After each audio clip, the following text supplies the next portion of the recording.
Hey guys.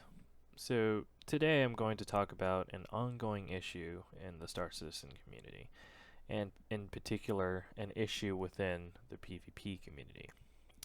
Now, in the last few patches, with changes to the flight model and fixes implemented to fix weapons, people can drastically manipulate their ship's targeting pips using macros or frantically mashing WASD randomly, making it extremely difficult for others to hit them.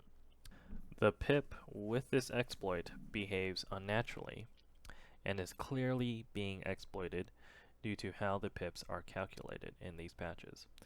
The problem is further exacerbated with the newly implemented fixed assist in 3.10.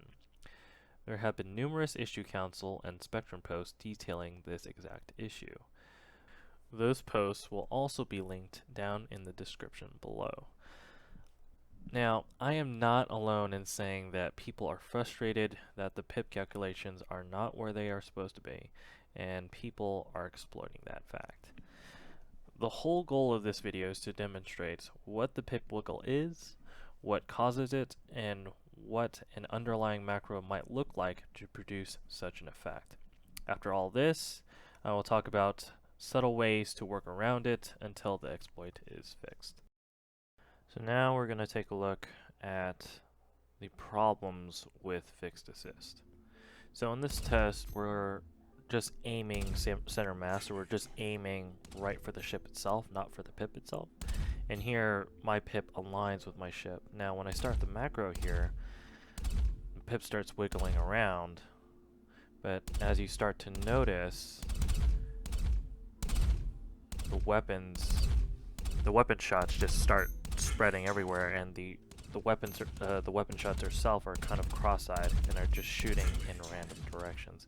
So right here, the fixed assist is actually overcompensating for where the pip actually is and will be. So the next test will be pretty similar. We will be testing fixed assist with the macro, but the main difference is that we will be targeting the pip and not the ship. So here we have the macro activated, and we can see that the pip's just jumping around, and some of the shots are just going off into Narnia and not flying straight. Now some of the shots hit, but I mean he's trying to target me as best as possible, and 95 of the shots are just not hitting.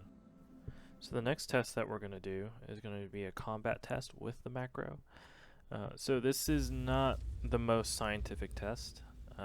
There's a lot of variables that can play a factor into what's going on here, but there's definitely a clear distinction between this first combat test and then the second combat test, which I'll show you shortly.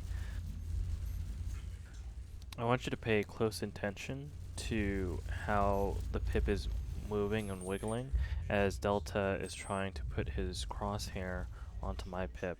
And as you see, when he tries to put his crosshair onto my pip, the pip just wiggles out of it almost, and it is very unpredictable. And sometimes the pip may not look like it moves a lot, but this is kind of a combination between what you see on screen and what you feel while moving your joysticks or your mouse.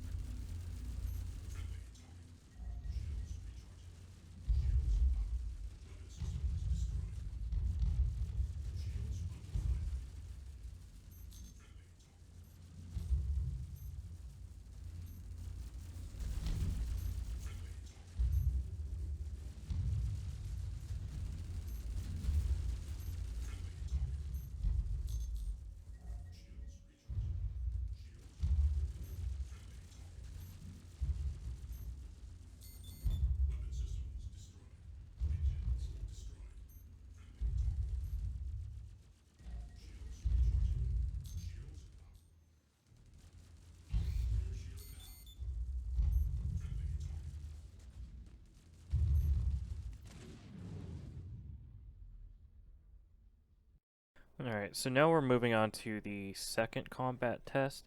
Now this test is without the macro. So like I said, these combat tests are not very scientific. There's a lot of variables that can play into this, and these combat tests are not to prove who's better or what's better. The point of the combat test is to test the pip wiggle or lack of pip wiggle in a real world combat test of people strafing around, people shooting, stuff like that, and and these tests still demonstrate that. You can definitely notice that it's much easier for Delta to keep his crosshair on my pip. There isn't that subtle wiggle around. I mean, it's if there is if his crosshair jumps out of my pip, it's just because I'm just maneuvering around and doing a strafe. But you can tell he has a lot more time on target with those crosshairs.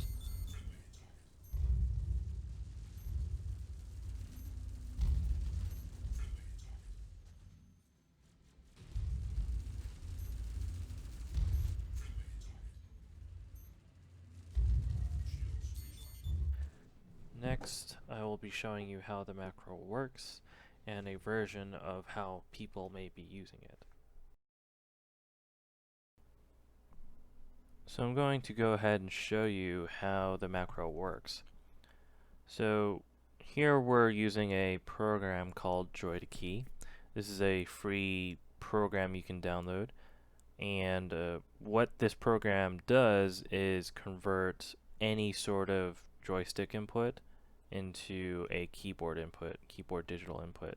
So the reason why you want to use a keyboard input for the pip wiggle is that the keyboard it's a digital input, so you'll get maximum thruster deflection and maximum thruster input when you press a key, while using joystick, permitting that you don't have, let's say, a low saturation on your joystick. I mean, you can kind of emulate the keyboard on the joystick by lowering the saturation, but lowering the saturation makes your ship a bit harder to control, and it's not as efficient as using the keyboard in terms of this utilizing this type of macro to manipulate the pip.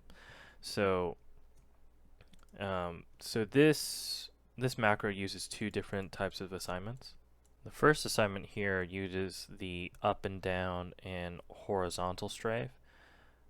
So it uses the for the first four inputs. So you're going to combine these first four inputs, and these four inputs are going to be executed in a sequence, input 1 through 4, and it's going to repeat 3 times per second. I've found that around 3 times per second is the best for having the most evasiveness in your pip. Two times per second also works, but 3 I've found is a little bit better. And obviously you want to set that to auto repeat and toggle on and off on the particular button that you set it to. But yeah, so again, it's just strafe left and right, AD, and control and space, strafe up and down. So if we look at the second assignment, so we're looking at a sort of diagonal type strafe. So in terms of what we have inputted here, we have D in control. So we have a horizontal input combined with a vertical input. So D control, D space, A control, and A space. So we have all the combinations of the diagonal strafes. And then we have the same continuous input rotation here. And then this is kind of important. We have it set to 2.8 times per second instead of 3 times per second like the other one. This is because you don't want an exact overlap over the other macro. So here you'll get more variation in your pip wiggle, and you won't get the same type of maneuver or wiggle over and over again, and you'll have much more variation there, and it'll be much harder to predict. Now, I definitely do not condone using this type of macro. what I'm doing here is I am simply putting this out there to shed some light on the issue so it will become a priority in CIG's eyes and it'll be fixed sooner. This type of macro stems out of poorly implemented game mechanics that will have to be fixed. If you use the previous part of the video to develop your own macro in bad faith, that's on you. So finally, there are a couple ways to dampen the effect of the macro, but not completely. One way is to use faster weapon types above or around 1500 meters per second. This has been tested by others, and the findings prove that the pip is easier to track, and the fixed assist overcorrection is slightly diminished. Another way is to set your ESP zone to 20 degrees and your ESP dampening to 1, allowing you to have more control when the pip is jumping around and will have less of a locked slow down effect on aiming. So in this video we learned that fixed assist needs to be fixed, or there needs to be a way to turn off fixed assist. We also learned that the pip calculations need a little fixing, and we also learned that there are a couple ways to diminish the effect of the macro. But guys, just don't use this macro. Just don't. And if you are using it, you know who you are. So this video should be linked to a Spectrum forum post, but if not, you're welcome to leave a comment down below, and thanks for watching.